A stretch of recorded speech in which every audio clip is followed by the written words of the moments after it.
going deep into the Alps of northern Albania. In the villages around Tropoje, visitors are a rare sight.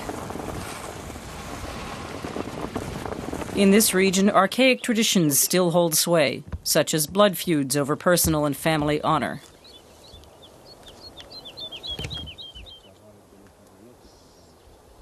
There are women here who, decades ago, when they were young, made a decision for life, who chose to face this wild environment as men.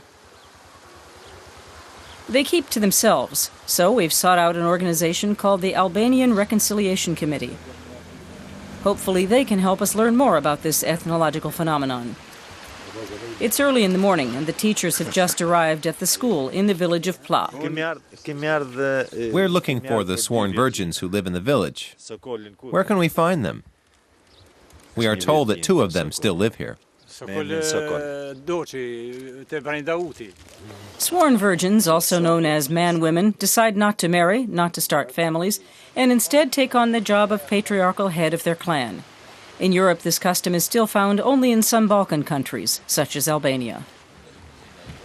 In this society, the family is everything, the individual, nothing.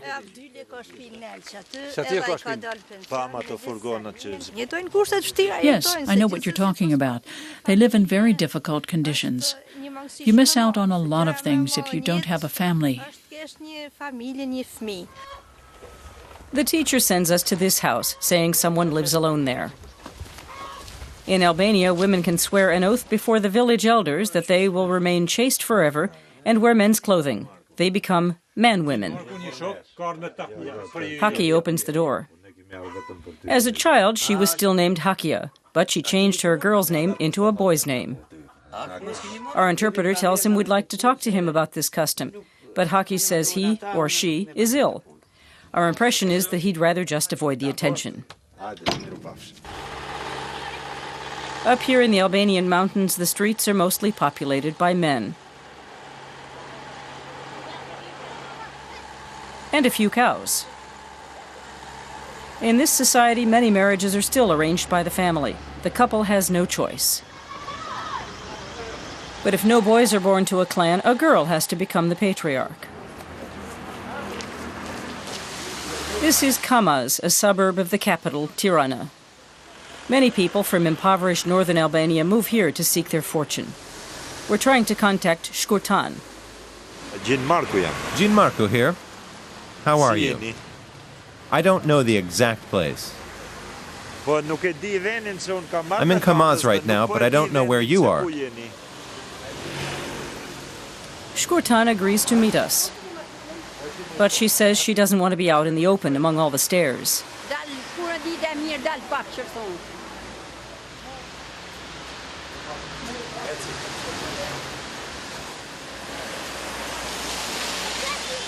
We decide to meet in a cafe, at a table in an inconspicuous corner. Man-women have lived in Albania for centuries.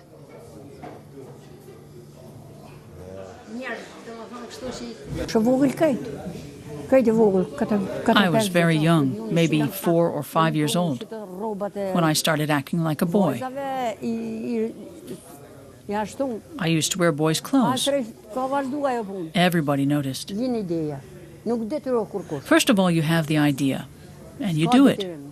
Nobody forces you to do it, no obligations. It's only a desire. I liked it this way. I liked to be free. To be free, to speak freely, to stay free. In northern Albania, the only way for her to be free was to dress as a man and live alone, which she does to this day. Shkurtan is now more than 70 years old. But something is changing. In this country of archaic laws, the sworn virgins are becoming a topic of conversation. We're given another address, and there we meet Batsa Mark. He's 86 and lives today with his great-nephew among many children. The younger generation has taken him in. I am very happy to have all these generations here. See here? This is my first great-great-nephew. He's his son. He also has a daughter.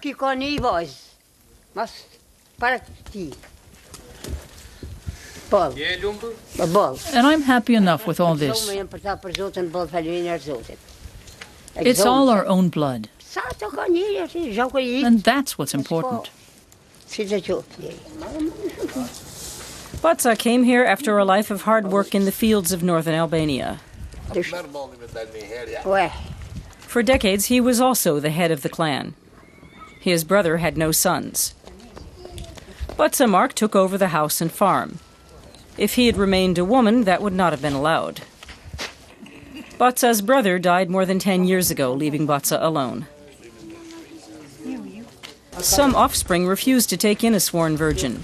Male heads of families fear they would lose their power. I never had any problems. I never worried what other people said. But it was only possible because I made a clear decision. A clear decision made by Botsa Mark, by Shkurtan, and by Haki. A decision for freedom in an unfree society still dominated by men in 21st century Europe.